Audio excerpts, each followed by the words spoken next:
We get started? Absolutely. Let's rock. Okay, let's rock. So we'll get her going then. And we'll click at you have the record button on? Perfect. Yes. Awesome.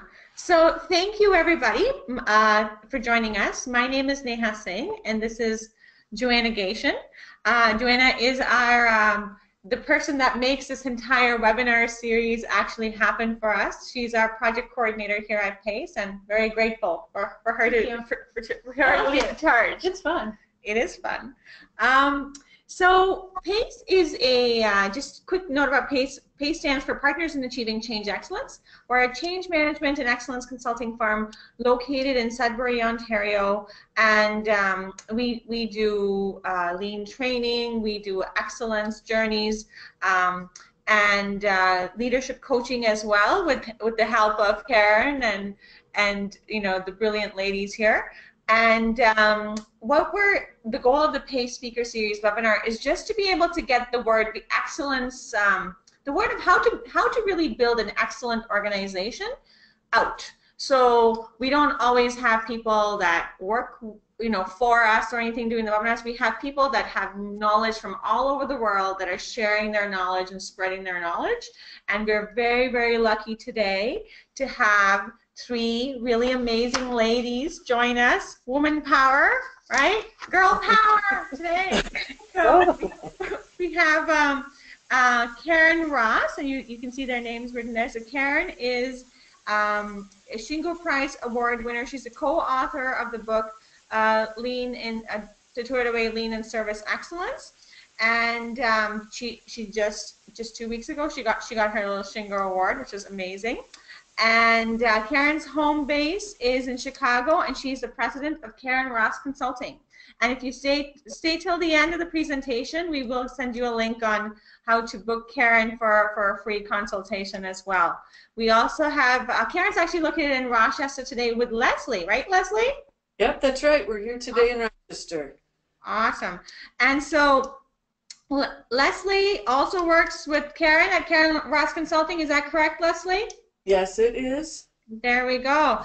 And Karen and Leslie are visiting with each other since yesterday, so it's pretty exciting. There's a few events going on up in Rochester, so that's exciting.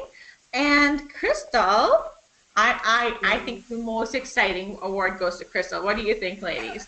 Right? Yeah. Crystal is currently at the Women's Economic Forum in India. There's the brochure, right? And she's graciously fit us into her schedule. She'll be speaking there tomorrow. There are women from over 120 countries at the Economic Forum. Yes. And in her day job, when Crystal is not speaking at the Women's Economic Forum, she's the CEO and principal lean practitioner at the Lean Coach Inc. And she's a certified leadership development coach, specializing in manufacturing and supply chain. So we're very, very fortunate to have some really great, talented, smart ladies in the room with us today. So thank you so much for joining, and I'll let you take it away. Thanks for having us. Well, thank you everybody for joining us. And the topic for today's webinar is whether lean is a means or an end. And we're going to talk about leadership behaviors and how we would go about transforming our culture. But before we actually can think about what leaders need to do and the kind of way we want to transform, what we really want to talk about is the overall concept of means versus ends. And is lean a means to something, or is it an actual end in itself? So before we start out, I have a question for all of you who are kind enough to join us. And you can use your polling button. How many of you think that lean is ends to something, that becoming lean, transforming to a lean organization is the end goal of work that we do in lean? Or how many of you think that lean is actually a means to something, a set of principles, tools to use to get somewhere, to accomplish something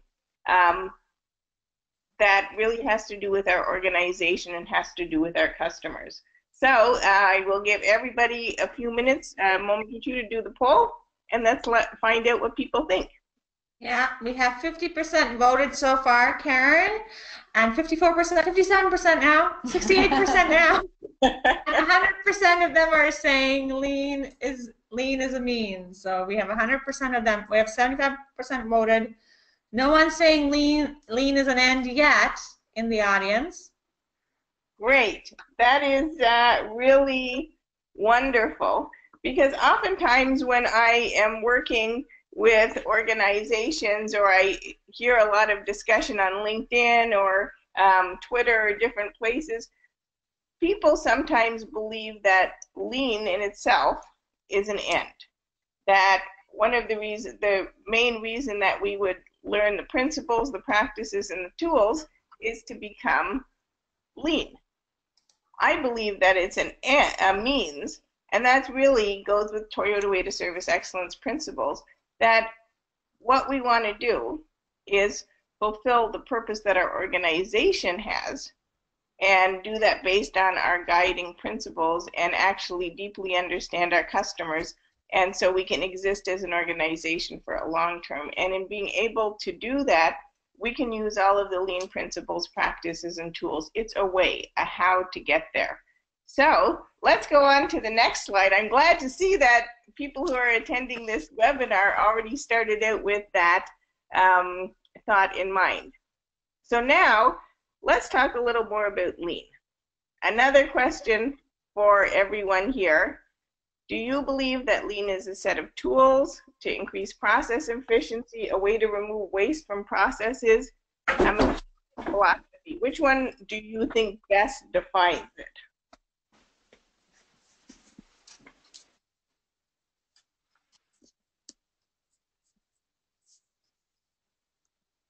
So we have 39% voted so far, almost 50%.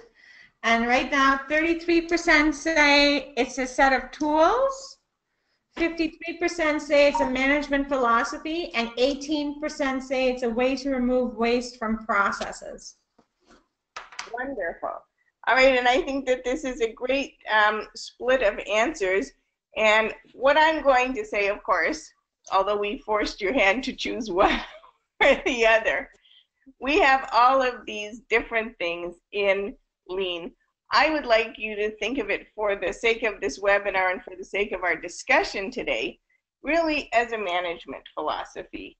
And that as a management philosophy, we're going to base our thinking on long-term systems thinking. How can we satisfy each of our customers now and for the future?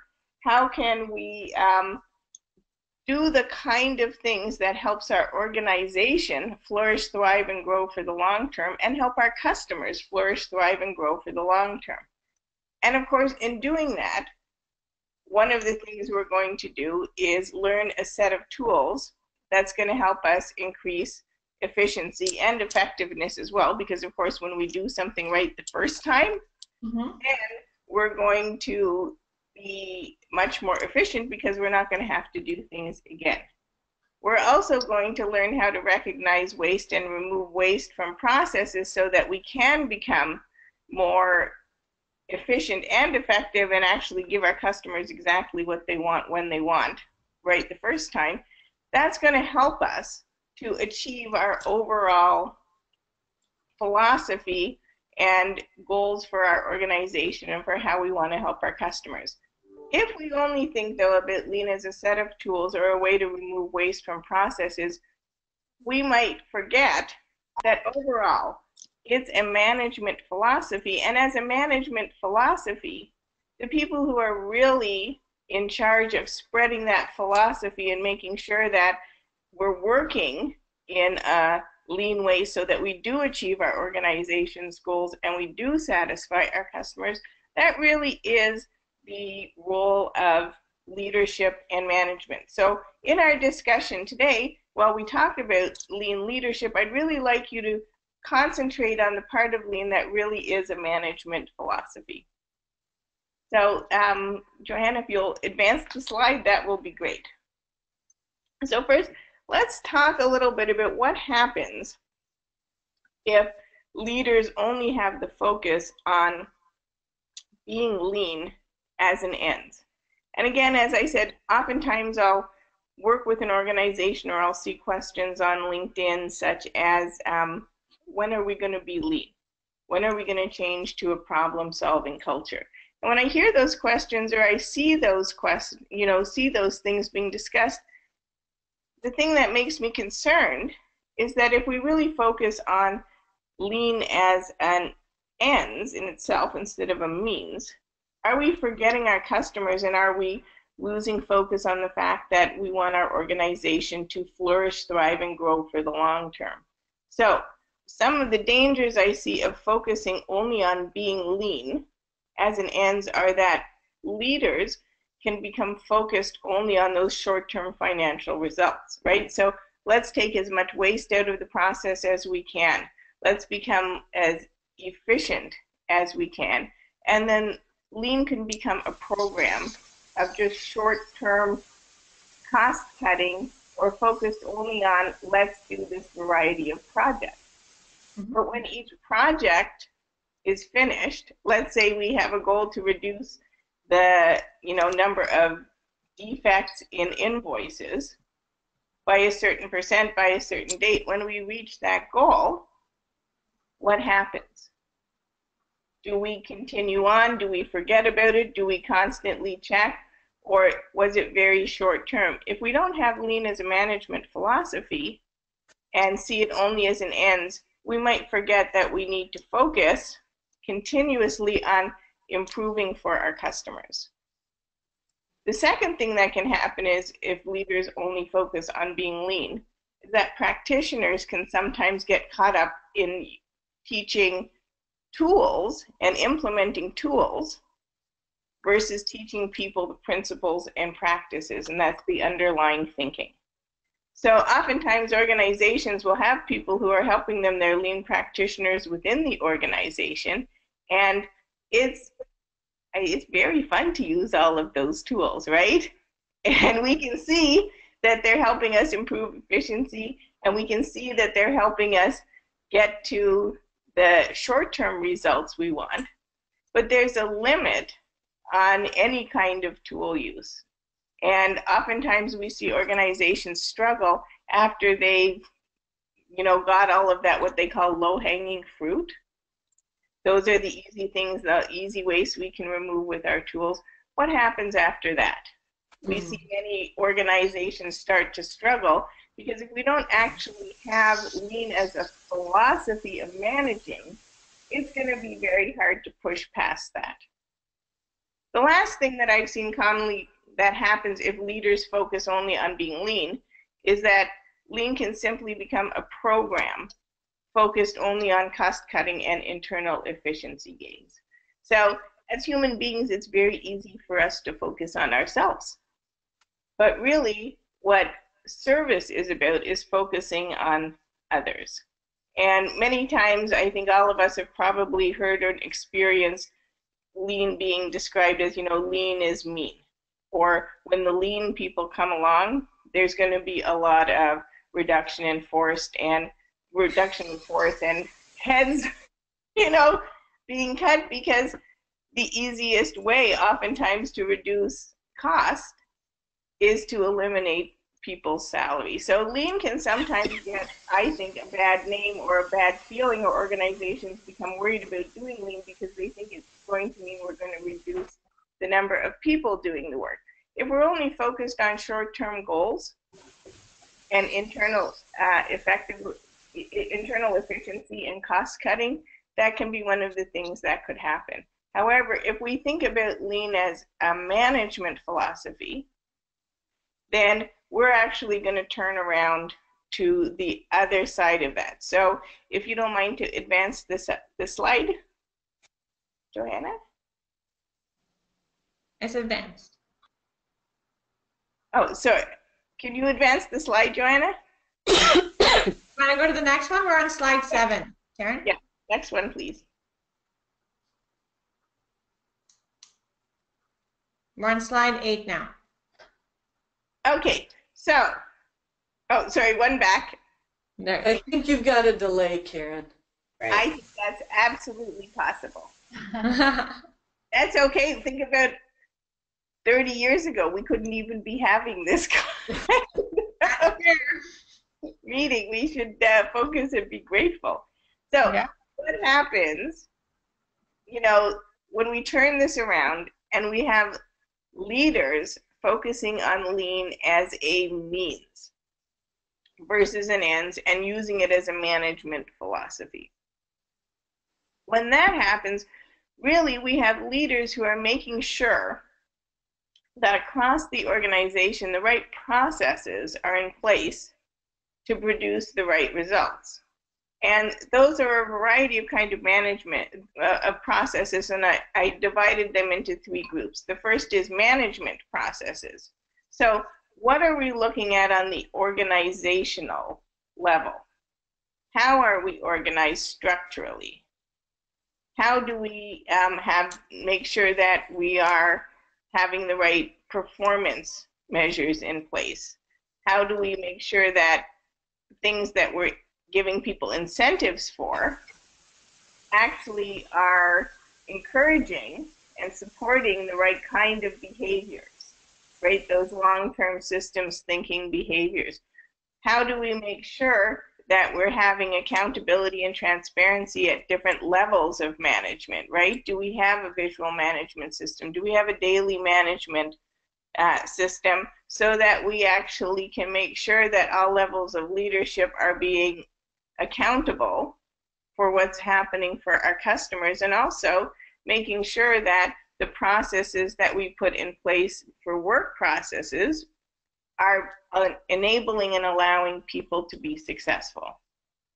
So that's the second category, really is work processes. When we see lean as the means, then management becomes responsible for making sure that the processes that people have to work in are processes that support them successfully being able to deliver what their customers want effectively. That means defect-free, right? When everybody wants to get exactly what they want, and then also in a timely manner, and in a manner that's easy for customers, and also that's easy for team members who are doing the work.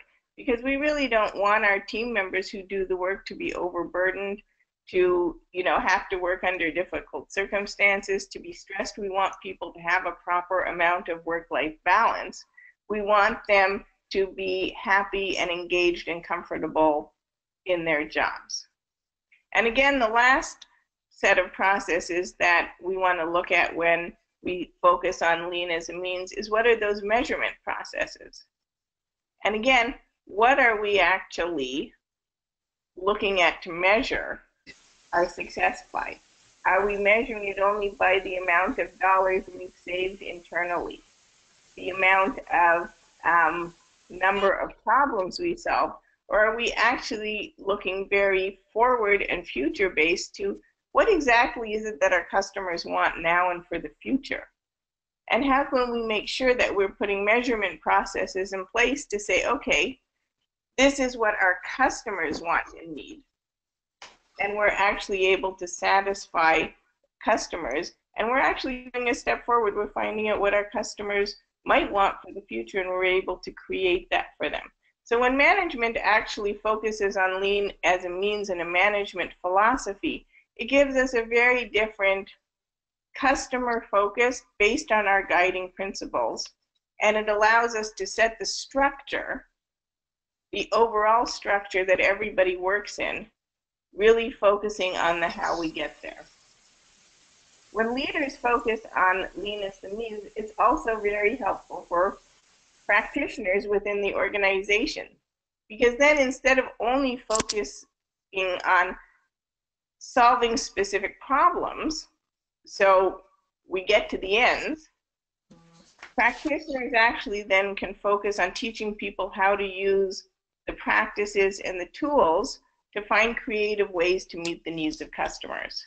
So really it becomes focused on developing people as creative thinkers and problem solvers, so that they can not only solve one specific problem now, but they can take that thinking and they can forward into the future to solve all different kinds of problems and create and innovate. Because as we all know, customer needs are not the same now as they were 10 years ago, 5 years ago, 6 months ago. Exactly. For any of you who has young people at home, right? And they're certainly not going to be the same 6 months from now, 8 months from now, 1 year from now. So we need to actually be able to teach the people who work for us a way of thinking and a set of principles and practices and then tools to use so that they can satisfy those needs for the long term. And that really leads us to the last point, that once leaders focus on lean as the means, really lean becomes the way for us to fulfill our organization's long-term purpose. And when you think about it, most organizations, you know, and especially if you're a family business or a small business, you have a purpose for existing in the world that's more than making money. I mean, Neha already told us, you know, she really wants to help people change and reach excellence. And how are we actually going to fulfill that for the long term so that not only do we make things better for our customers, we make things better for our organization, for the people who work for us now and going forward into the future. When we teach people actually how to solve problems at work and how to be creative thinkers and how to focus on others, they take those same skills right back to their family. And when inevitable, you know, differences and problems in families occur, they can solve those problems. They're using those skills out in the community, out in the world. So when we focus on lean as the means and teach people how, we fulfill our purpose as an organization, we help our customers fulfill our purpose, and we actually help people learn how to work in ways that will make a better world. So if we can have the next slide. We're on the next slide. Perfect. I have a saying, and the saying really is how we get there is as important as where we're going. Yeah. And I use that to help focus leaders and focus organizations on the fact that lean, used as a means, really gives us a different focus on where and how we get somewhere, right? So we can actually probably reach our internal goals. We could slash all of our, you know, budgets. We could take people out of the process. We could lay them off. But is that actually, in the long term, going to benefit our customers? Is it going to benefit our company? Is it going to benefit our people?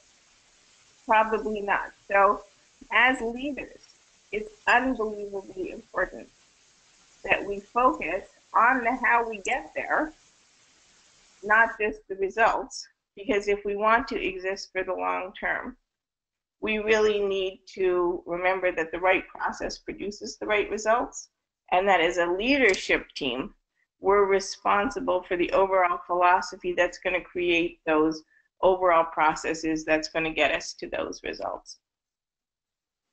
So, does anybody have any questions that they'd like to ask at this time? We haven't received any yet, Karen. Okay, so then I'm going to pass over to Crystal, and I'll be looking forward to hearing people's thoughts and questions at the end of the webinar. Yeah, so for our audience, so you know, you can ask questions in the chat function as we go along or at the end of each speaker's section. We will have a Q&A at the very end as well, when you gather your thoughts and ask your questions then as well. So just so that everybody knows. And Crystal. Awesome job, Karen. It's so hard. It was so hard not to engage in the conversation as you were talking, and so I wrote down just a few points, and then I'll jump right into my slides. So, one, I wanted to ask: are the lean police coming? I saw your I can guarantee you one of the questions that people often ask me is, I've read a book, I've read this methodology, I've gone to all these webinars, and I have this idea to try something, but it doesn't seem to fit specifically into the webinar that, the methodology that I'm using. Is it okay to try? And I always say, learning how to do this is based on trying. Taiichi Ohno and Toyota, they did not have an owner's manual. That's right. Thought about what their purpose was and what their customers needed. And so then I always tell people, well, I guess if there was a lean police, the lean police would be me. I know. I'm saying give it a try. So no lean police are ever coming. And fantastic point, Crystal, because one of my personal developments too is just yesterday I finished a coaching session that went so well because, the student was like, well, I know I should be doing this really big thing, but I really this is more comfortable for me. And the old me would say, well, you should be doing what's best for your organization. and the new me said, well, why don't you just try the tools? Just try it out, see how it works for you. Do what interests you first, see how it goes for you, and then you go. So it's just, even in the short time that I've met you guys, my evolution in my thinking is going, we're actually going to be doing something bigger with that, but it's just that thing, is the concept of the lean police and just getting out of that mindset too. Getting out of that mindset, and nobody's coming to take your job and tell you how you must do things. Thinking is required, and so I thought about that when Karen said, a lot of companies focus on headcount reduction and taking people out, and are we going to come in and tell you what you should be doing? And experiential learning and learning by doing is a critical element to lean thinking. Mm-hmm. So I actually want to challenge the audience in their thinking about lean leadership versus leading lean. So next slide, please. And I believe it should be a poll question. Yeah, it is. And in that question, I want to explain what I mean by these responses. So what leadership level works best to lead lean? And I want to challenge you in thinking about leadership, leaders versus leading. And in that, positional leadership is when people follow you because they have to follow you. Mm-hmm. Permission is because they want to follow you. Production is when a leader is often sought after and followed because they get results, they get things done. And then there are those leaders who focus in on people development, and a lot of times you follow them because of what they've done for you and how they've influenced you. And then the pinnacle, level 5 leadership that these are all 5 levels of leadership from the John Maxwell book. And it really talks about people following you because they actually respect who you are, and they admire who you are and what you represent, what you stand for, and the values. So let's take a stab and see where the poll lies in terms of leading lean. So we're just getting some results in. So far, it looks like 4% for Pinnacle, 38% for people development, and 19 or 18% for permission. But we're just going to wait for a couple more results to come in. Awesome. Because people are still voting. We don't want to block them off when they're voting. One thing about technology I find is once you can't use it right, you get discouraged and you never use it again the same time. And Crystal, I have to say this is a great question to start with. I love it. Yeah, so I actually am going to tie in and connect to a lot of the things that you mentioned, Karen, but I'm going to challenge the audience to expand their thinking about who actually is responsible for leading lean. And as the polls continue to come in, one of the beautiful things about the Toyota DNA is the fact that they involve everyone.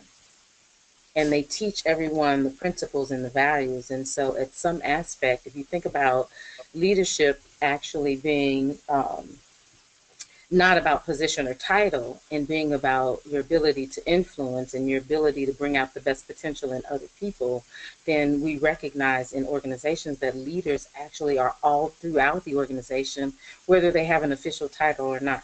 And sometimes people lead and influence in a way that goes against the goals of the organization, and sometimes they lead in a way that actually enhances the organization. So very interesting responses. You know, there's no right or wrong answer. And what I love about the book, The 5 Levels of Leadership, is that there's an assessment that talks about behavioral elements that you have today and or want to change to reach the next levels of leadership. And they're not progression. You don't have to progress from 1 to 2 to 3 to 4. And there's some aspects where you have to focus on, you know, being authoritative, and some aspects where you have to focus on results. So there's not a bad or wrong answer. But when you really think about the, you know, the principles of lean in the Toyota way and respect for people, it really forces you to think about how to become that pinnacle leader, whether you're the CEO or a team leader or whatever your title or responsibility is. So great question. I hope that just triggers you to think more about when we talk about lean leadership. And Leslie's going to talk a little bit later about, you know, some of these statistics around the impact of lean leadership on an organization. So again, with that, new thought leadership is, again, what problem are we really trying to solve? Do we have a lean leadership problem, or do we have a problem leading? One is a noun, and it focuses on a person, the leader. The leader in the organization is why we can't make any traction, they don't have buy-in, et cetera, et cetera. Or should we be focused on leading? And if you look, I put over to the right of the slide just some definitions around the word, what it means to lead. And when you think about that, it should trigger you to think about the action, the behaviors that actually get people excited, get people motivated, inspired, and get them to actually move forward. And if you tie that with learning, which I'm going to talk about next, it frees up a leader or a manager from thinking that they have to have all of the answers. And so I often tell my clients, leaders and managers, that, you know, I want you to repeat after me.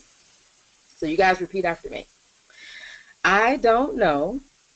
I don't know. But I don't know, but we can learn together, or we can figure this out together. And that in itself just opens up the door for a manager or leader to not think that they have to be the lean expert, be the expert at everything and all things about the organization. Because if that were true, why would they need other people with specific skill sets and specific gifts and talents that they bring into the organization? So it's really, really important that we think about, when we talk about the impact that lean leadership has on an organization moving forward and achieving the desired results and service level for their customer and people development, that they really, really think about what problem they're trying to solve when they think about lean failures, which just really grinds my gear. Because what's the measure of failure, right? Because you tried and it didn't work out the way that's just to test a different hypothesis. Try something different. Use the failure to learn. yeah. So hopefully, you know, you'll get more insight about that when Leslie talks about that. But again, I really want to drive the emphasis and the focus on the action verb of leading, and not the lean leader. Not only the lean leader. The lean leader is very important. The lean leader becomes a teacher. The lean leader becomes a coach. And their responsibility shifts from being authoritative and telling people what to do, and inquiring about, what does this person think? What values does this person espouse? And how can I teach this person the principles and to operate in the principles that the organization desires in terms of their lean effort? So hopefully that has spurred some thought there. Right. Aaron? Jump in and say that goes perfectly really with what I was saying about how we get there, right? Because Exactly. someone, I don't know, let's find out. What we are is helping them focus on the means, not just the end. Not the end. Yeah. Not the end. Absolutely. Full point. Yes, that's why I said it's so hard. It was so hard not to actually, add into the conversation, because the three of us could talk for hours on this stuff. We will respect, and we have leaders ask us, like, so we're offering the sources of care, and to say, by the way, Karen is available to do leadership coaching with our CEOs and things like that. And we do have some CEOs ask us, they say, well, what is she going to coach me on?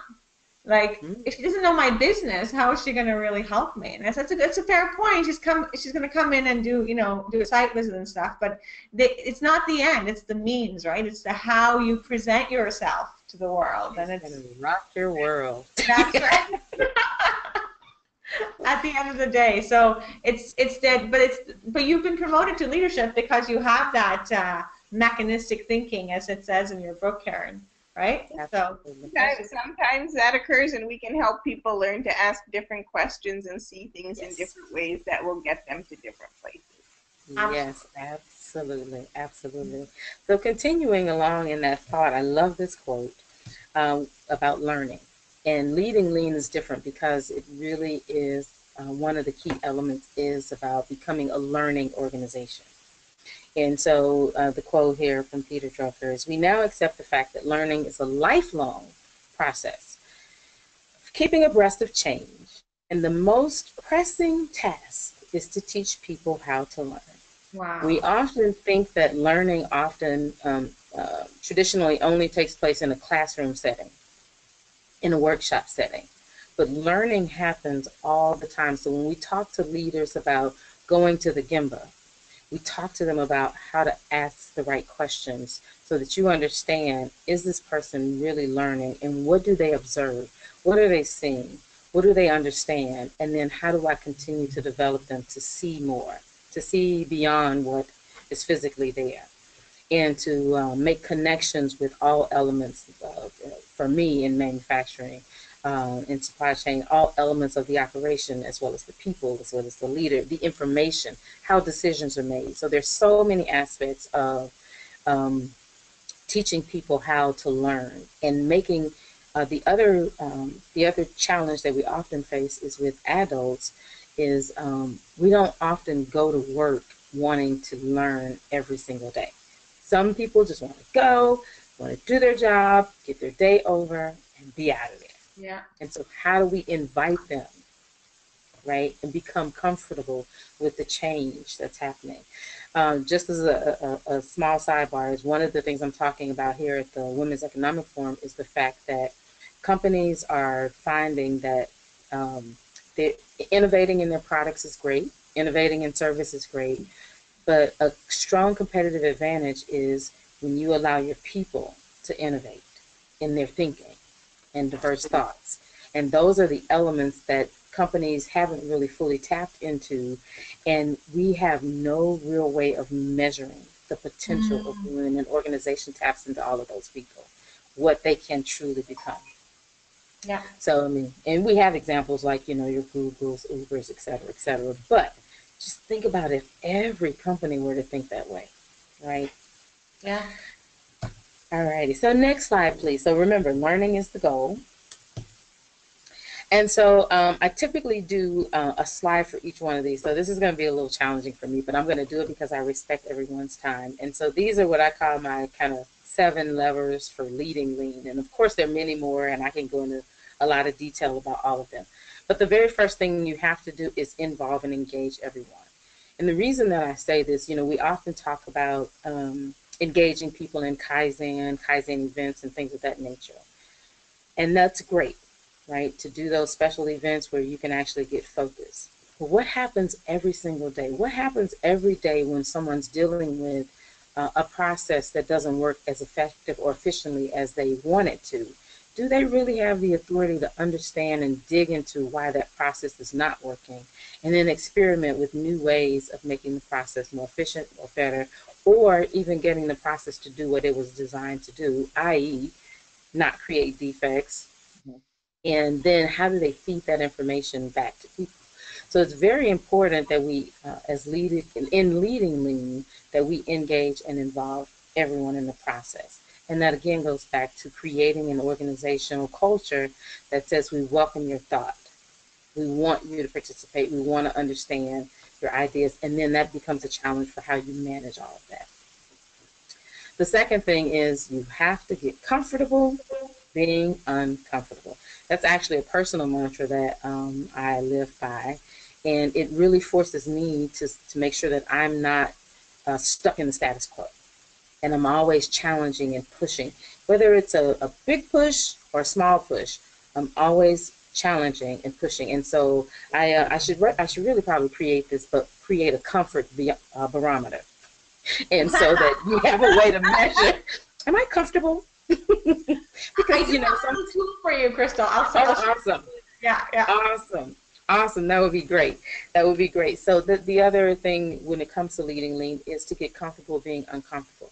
And that's again why I said I use that quote that I led with for leaders is I don't know but. Because a lot of times the very first thing that leaders struggle with is how do they get over the fact that their teams or their people that report into them think that they should have the answer. I mean, have you heard people say that's above my pay grade?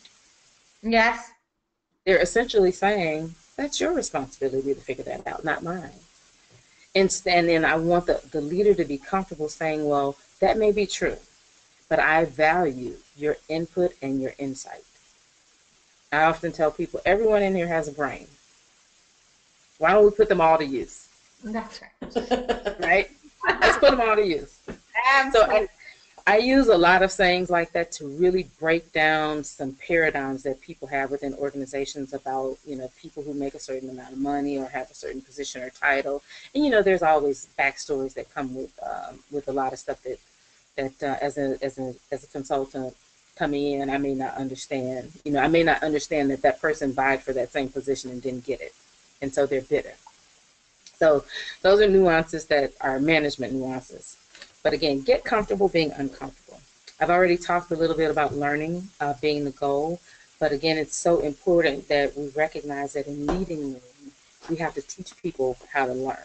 So we can't just present material on a lean tool, but we have to teach them about the principles and the philosophy. And I also wrote this down when Ms. Karen was talking, the purpose. People rally behind a why. When they can engage in the why and really believe that it's valuable, then they at least may show up at the table. They may not say anything, but they show up at the table.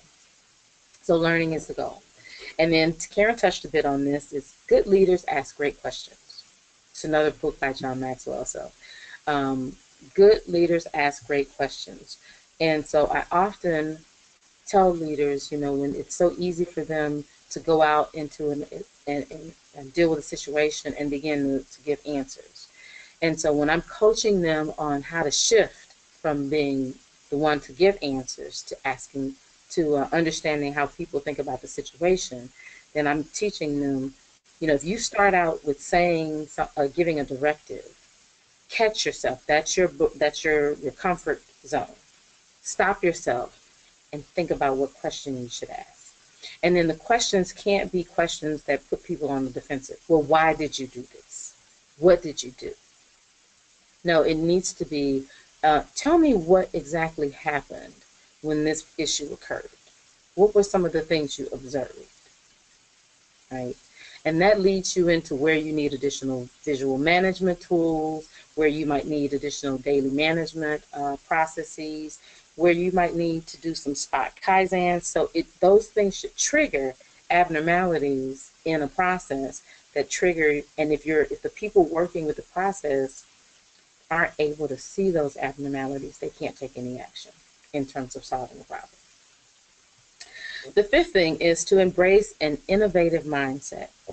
And there was a wonderful, wonderful TED Talk on innovative mindset. And I want to just make sure I give credit to the right person. Her name is Linda Hill. So if you ever watched TED Talks, the name of her TED Talk was Embrace an Innovative Mindset. She talks about managing the collective creativity. And in that, what she says is that if there's when we have Kaizen workshops, we often invite people with fresh eyes, people from the process, et cetera, et cetera. Where we struggle sometimes is people don't want to change, or they don't want you playing in their sandbox. And so we have to use methodologies that help to drive innovative thinking. Everyone uses brainstorming and things like that. And a lot of times we just scratch the surface. But if you really drive people to a little bit of constructive debate or abrasion to really spur that thinking, and then leverage and make those connections of those thoughts, you really can make some quantum leaps in terms of improvement, get people excited about new opportunities, new improvement opportunities in the organization. So embracing, and there's like I could just talk I could talk a whole session just on that one, because there are a lot of things that happen with our cognitive thinking that impact how we actually respond in situations that stop us from being innovative in our mindset. Then I want to move to the sixth one, is speak their language. So lean practitioners, I was guilty of this early on in my career. I wanted to speak the Japanese language and nomenclature, and people were looking at me like I had three heads. And I had to realize that at the end of the day, I needed to meet people where they were. And if a person was working in an operation and they were experiencing a problem and they were experiencing a frustration, they didn't want to hear me come in and say, well, oh, you need to do a 5S, and oh, you need to do level loading, and that'll solve your problem. And like I can just, spray some pixie dust there and it'll poof, magically go away and not actually engage them in the process. So I had to learn how to speak their language. It's not about as a practitioner or a leader having all the answers. It's about really understanding and feeling, walking a mile in their shoes and feeling their pain. And I have a buddy story about that we don't have time to share, but if I can say anything about leading lean differently, you have to speak the language of the person that you're dealing with, the problem or process that you're dealing with. And then the last one, and this goes back to leadership not being about position or title, is you have to understand leading lean at all levels within the organization. So I often say that I can talk with the janitor, and I want to establish with the janitor how they add value to the organizational goals and the process of continuous improvement. And then I can talk to the CEO who's concerned about, well, how does lean actually impact the business goals, our growth strategy? How does it impact our, unfortunately in the U.S., we have companies that have to respond to Wall Street. How does this going to help me increase my value proposition and my EBITDA? So you have to be able to speak lean at all of those different levels when you're talking about, and I hate the word lean program. I hate that. So you have to be able to have the understanding at all levels. So I hope these 7 points, help you think about leading lean very differently and how leading lean is different. And it's not just about a lean leader and a lean leader going to the Gamba and doing those things. All of those things are very important, and you need to work on developing those. But hopefully those help expand your thinking and your thought leadership around leading lean. Next slide, please. And so with that, I think this is my last slide. I actually just want to invite people to join the movement of changing the conversation. So instead of us talking about why lean fails and how lean leadership is one of the top 10 of why lean fails, let's talk about how we change the conversation and make leading lean an action, make it a verb, make it a movement, and make it always about people and about learning and about growing and developing and stretching. Thank you. I think that's my last slide. I can't remember. Awesome. Good job, Crystal. You did a good job. You got right into that time crunch. I could tell. Yes, I was trying. I was watching the clock. All right. Cool. And with that, I think Leslie's up next. Bring it on home, Leslie. All Yay, right. Leslie. I'm going to repeat some of the stuff and tie it back to what they're having. I've been taking notes like crazy. So as we go through this, you'll hear a lot of consistency and support for the points that Karen and Crystal and everybody have brought out. So why don't we flip over to the polling slide, and we'll start right there. It says that research states that X percentage, right, of improvements fail due to lack of leadership. So choose your percentage value of how come you think things fail because of lack of leadership. Currently, we have 71% voting for number 1 and 22% voting for number 2. And nobody voting for number 3? It looks like there's 5% of people voting for number 3. 5%. All right. Not 65, 30, and 5. That's where we are now.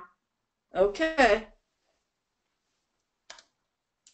Well, as we flip over, the answer from research is actually it's about 46%. Now, in your own personal operation, it might be 65. In your own personal operation, it might be 35. You might have great success. But that's how we get to that average across the board of about 46%, or to use loose numbers, right? About half of places fail because of the lack of the proper leadership as they drive things through. And that's got to do with talking about leader development and some competencies that are going to help us. So Karen and Crystal both talked about, right, the old style of do it my way or being told, looking to the leader to have the answer. There was a middle ground. I remember when I was at Kodak years ago, and we were all in empowerment. So everybody did it their own way, and we ended up with quite a bit, I would say, of anarchy and absolutely no adherence to standards or purpose or anything. It was a mess. It was worse than do it my way. But where we're trying to get to, and where we continue to push to, is the follow me and let's do it together. Successful lean leaders. And by lean leaders, I don't necessarily mean lean professionals, people who do lean, but people who are leaders within your organization, your CEO, your operations manager, as well as your lean leaders, that they embrace the idea of let's do this together and get everybody's mind and heart and soul into understanding and creatively solving business problems that we've got in front of us. I always like to look to Chairman Cho, one of my favorites, right, the Toyota legend. He said that his focus was that as a leader, he needed to ask great questions. And by asking great questions, he needed to do 3 things. One was to go and see, right? Crystal talked about the Gamba. So not to sit in his office, but to go to the place where the work was done and see what was going on.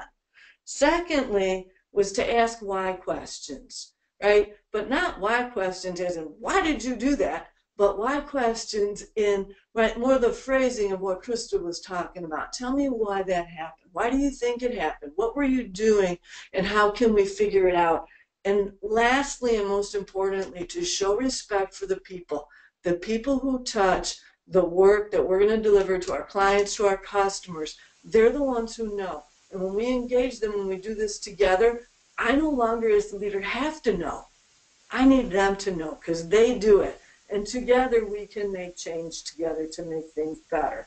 So that's kind of like my leadership style. I am such an advocate of the teamwork and the up through the organization, almost the inverse pyramid, right? Where the purpose of the leader is at the bottom, at the point of the pyramid at the bottom, supporting everyone upward through the organization to the people who are at the very ground, touching our products and services and delivering them to our clients. So go ahead and flip to the next slide. So kind of key traits for me. First is the idea of embracing the journey. It's long-term thinking. We are publicly traded companies by and large, not always, which means we are chasing the quarter, and if not the quarter, certainly we're chasing the year, right? But we can chase that year while still having a vision of where we want our company and our people and our purpose to be 10 years from now. So it's the idea of having that notion, of having that strategy, of having a purpose and knowing where we're going. And then it might be quarter by quarter because that's just life. right? We have to deliver our results to our shareholders, but it's about doing that in a way that is always moving us toward that long-term vision and long-term thinking. And when you put those two together, that's a very special leader that you're working with. And when they can bring those together, you know that you are working in the kind of place that is going to enable you to be able to deliver over the long term. Mm-hmm. The idea of also having a mindset of patience and sustainability. So what we mean by that is everything that we try won't work, right? It doesn't, right? It's that idea of experimenting, moving to and toward. In my little, fabulous little artwork there, you'll see that the road doesn't go straight from where we are to where we're going, but there's ebbs and flows and turns as we go, and that's the part of learning. But it takes us to the second point, which is the relentless pursuit of perfection. It's that essence of Kaizen thinking, the idea of how do I actually take things apart and make them new in a way that helps others. That's Kaizen thinking. How do I do that with the relentless pursuit toward being perfect? I know I'm not going to get to perfection, right? You can see my little Vince Lombardi quote. I thought I'd throw a sports quote in there for us, right? Perfection is not attainable, but as we continue to focus on perfection, we can absolutely catch excellence. And that's our purpose, right? How do we get to be the very best that we can be? And in that pursuit, we want to focus on being curious. We've gone through in the company I was most recently working for a whole bit around culture shaping and how do we get people to remain curious. So learning by doing, understanding and asking questions. Why did that happen? What was I thinking when I started down that path? What did I think would happen? And then, oh my God, what did happen? And then remaining curious, both as a leader and as a team member, to understanding, which is going to take us toward the learning. Right? Crystal talked about this and Karen did too. We need a learning organization. As a leader, I don't need to know. I need to know and believe that together we can find the right way and that we are going to get to where we're going. So hopefully you're hearing some consistency, since we didn't actually practice this, but we've spent a lot of time together, right? Yeah. That knits our thinking together. It truly is lean and lean leader thinking. And most importantly, I think, is staying focused on the customer, right? When you think about the Toyota house, for anybody who's ever seen the Toyota historical, right? The top of the house is about the customer. Customer is the beginning and the end of everything, because without them, we have nothing. So we really need to stay focused. It's our purpose to serve the customer. And in Karen's book, if you've read it, there's lots of stories in there about fabulous customer service and absolutely abysmal customer service. And companies and people who recognize that our goal is to serve them will absolutely bring us long-term to a much, much, much better place as a company and as a business. The idea of focusing on customer value, the customer journey, and then teaching and enabling our service providers to be able to solve customer issues, right? How do we teach people and how do we enable them and truly build that level of respect with them that if you're a customer service person and you've got this customer, right? Customers don't typically call and say, by God, I just had a great experience and I'd like to thank you for that, right? Typically they're calling because they're gosh darn angry about something. So when they're calling, how do we enable our service providers to be able to take that step forward and serve that customer and treat them well? And as leaders in the organization, how do we create that safe environment of what people can do, what they should do, and how they can go forward to serve clients? I find those to be absolutely paramount as a lean leader. It's not about, right, whether I as a lean leader can talk lean terms. If I can talk, right, to Krista's point, right, about Hijunka or level loading or 5S, it's about me as a lean leader in trusting and building that capacity within my people to know what to do and when to do it and how to serve our clients. Okay, let's flip over to the next slide. So one of those ways is to strive for simplicity, that purposeful way, that eyes for waste, seeing where things aren't as they should be. Way back in my early lean learning, I had many wonderful teachers who taught me about my eyes for waste, to see where waiting was going on, where we were moving stuff for the purpose of moving stuff instead of for the purpose of getting things to the client or to the customer. And one of the first things they taught me was that I needed to first look for ways to eliminate work that didn't need to be done, whether it was within my work, my people's work, within my overall operation, or within my supply chain.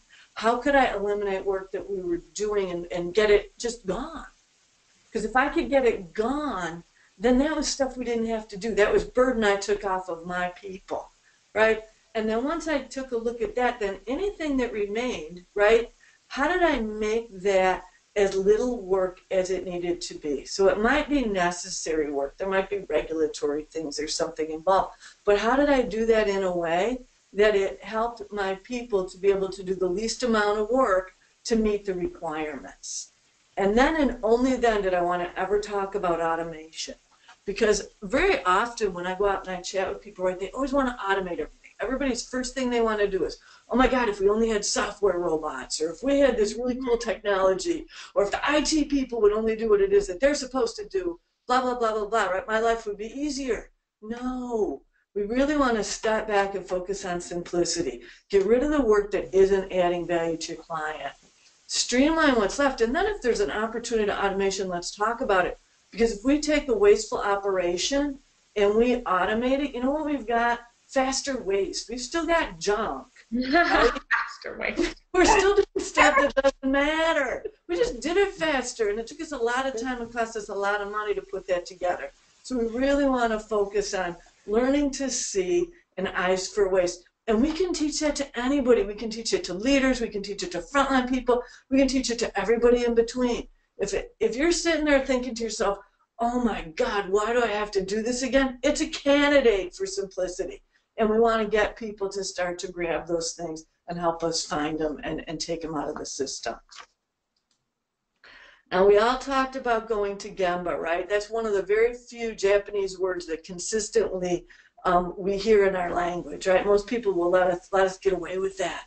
But it's really about going to the place where work is done, right? So we don't want our leaders to leave from their offices. We want them to get their bums out of their chairs, out of their office, out on the work floor, whether that's in the call center or it's an actual production floor, wherever it is, go and spend time where your people are doing work and absolutely see what it is that they're doing. Because as you do that, one, it's going to move you back toward your eyes for waste. You're going to see, you're going to think to yourself, what in the world are they doing?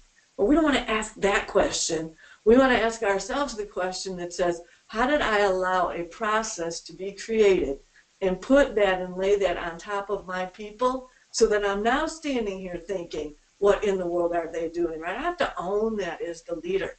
I helped create and put that process in place. So now I need to enable my folks to figure out how to take that stuff out of the process so that they're much more able and flexible in terms of serving our clients. One of the ways that we can do that is through visual controls. And very often people are like, oh no, we're a call center, or we're keying in new loads for payroll that we're selling, or we're setting up insurance policies, or I'm trying to create a record for a new patient that's just walked into the ED and I need to get them served. I can't have visual controls. My stuff, it happens inside this box, right, where I'm typing or keying information. We need to really challenge ourselves to say, how do I see that? I recently worked with a client where we were putting in a phone system that enabled us to see how long clients were waiting on hold. So we didn't have any visibility to it. Now all of a sudden we had visibility. We were finding out that our clients were on hold for 20 and 30 minutes waiting to talk to a customer service professional. Shh, don't tell. Look at Krista's face. She's like, oh. Right? It was 20 and 30 minutes. And our VP of Ops, he was like a spinner top, twisted, out of control, screaming at people. And we're like, dude, they were waiting 30 minutes last week too. You just didn't know it. Right? But we, that would be you, Mr. VP of Operations, created a crummy process where people, our customers, were forced to wait, right? So now we've got visibility. We don't yell at the service providers, right? No, right? Take some ownership. We built a crummy process. So now let's be patient with some visibility and start every day to say, right, what is actually happening? People are waiting a long time. Now let's ask why. Why are they waiting a long time? What about our design? What can we do differently?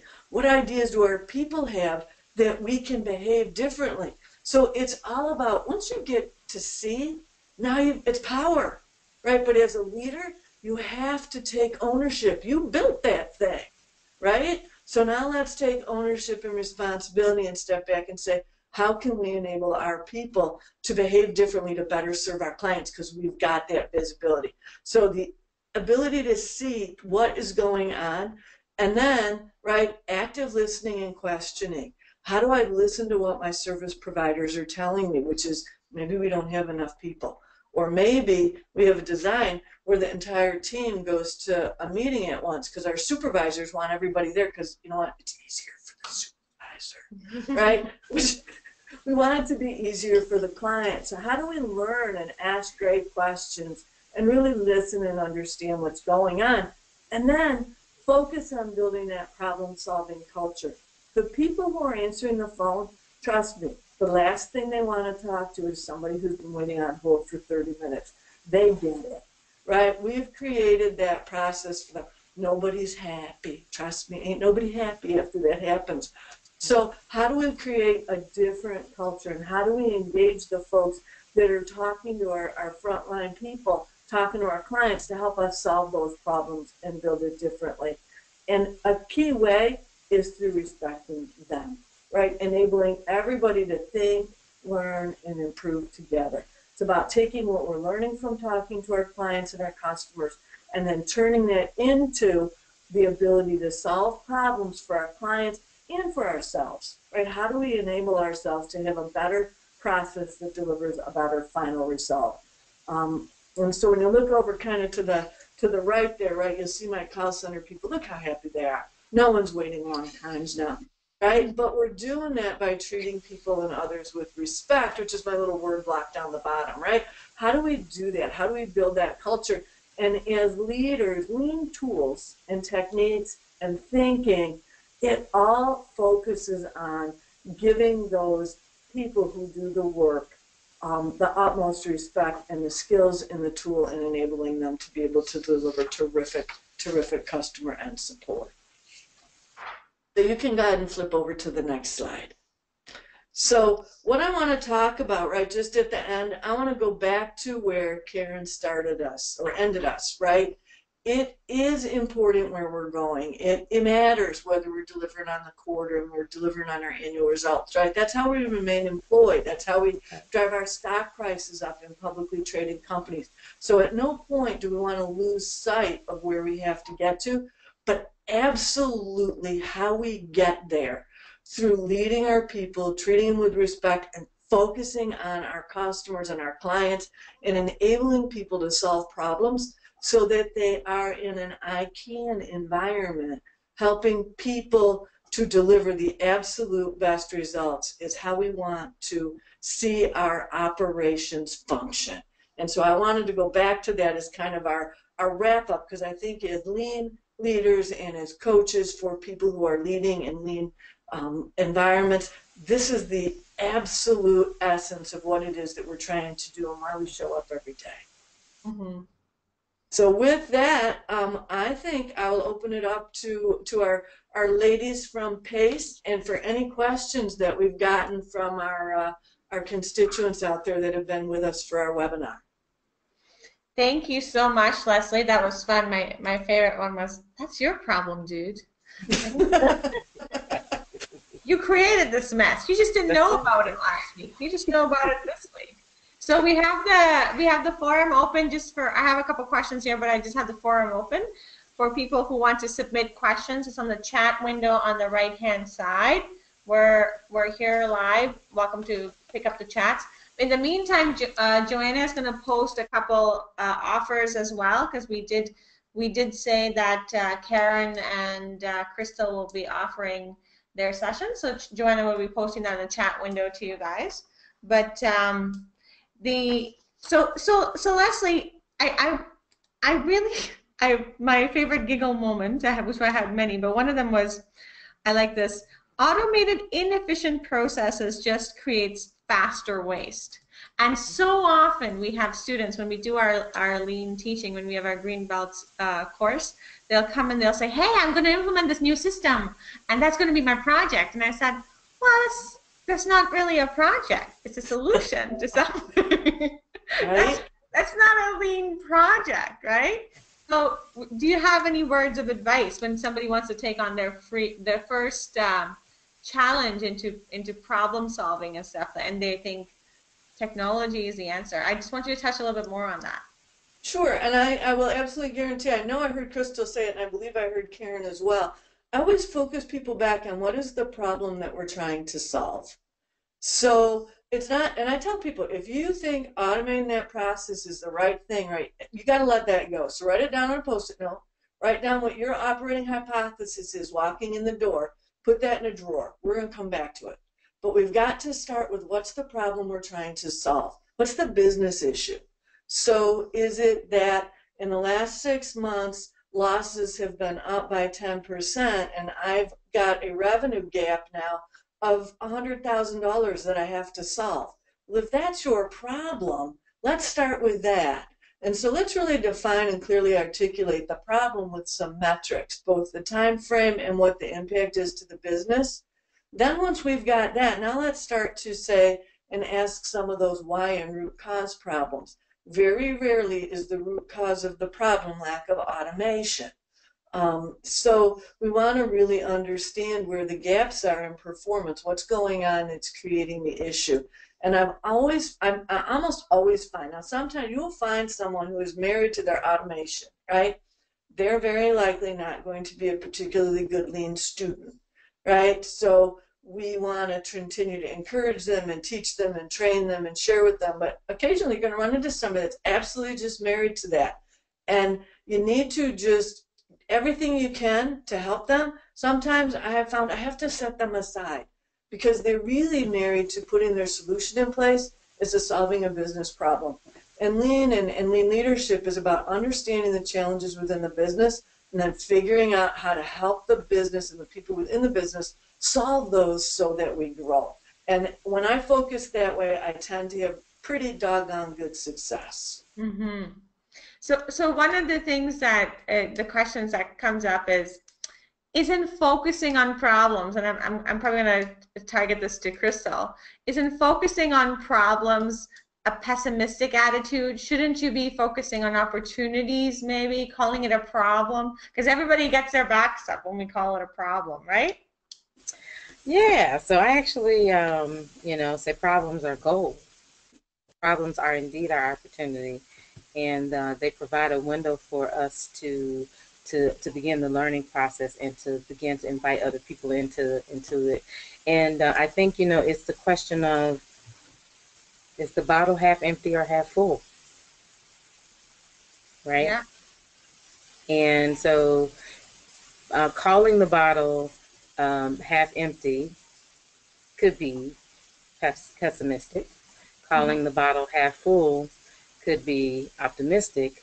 But at the end of the day, if I were to measure the amount of fluid in here, it's still the same amount of fluid. It's still half a bottle. That's awesome. It's still half a bottle.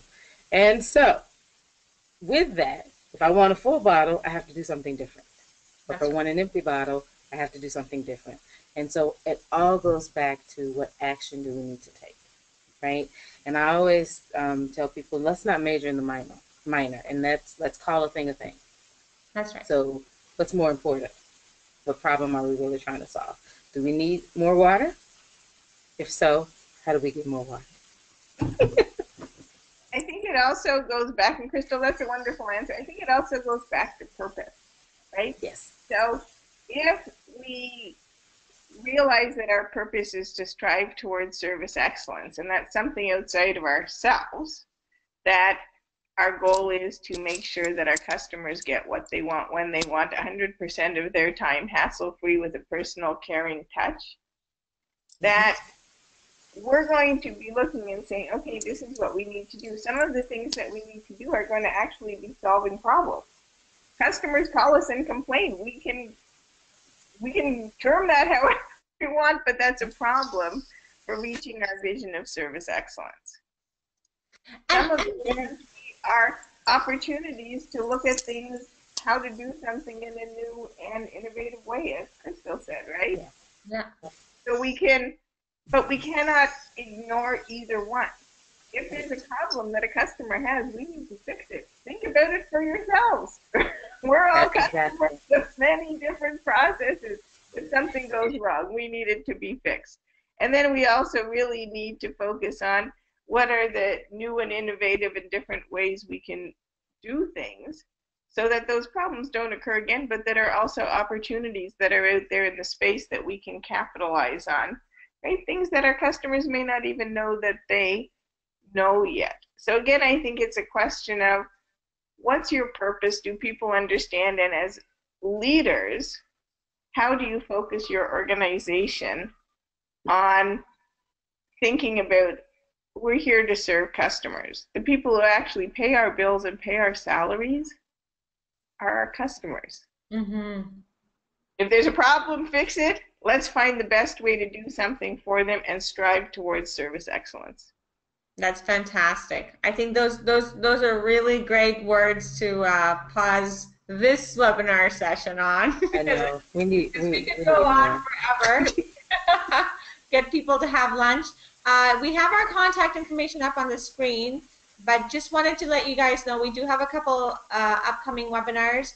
We have Fuller Industrial, who is a manufacturing organization.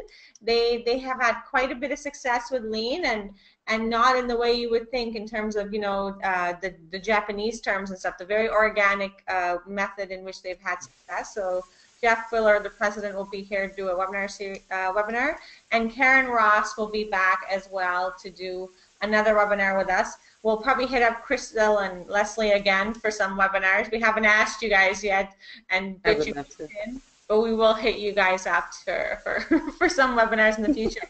So, and we will be sending everybody a email with the special offers in there as well.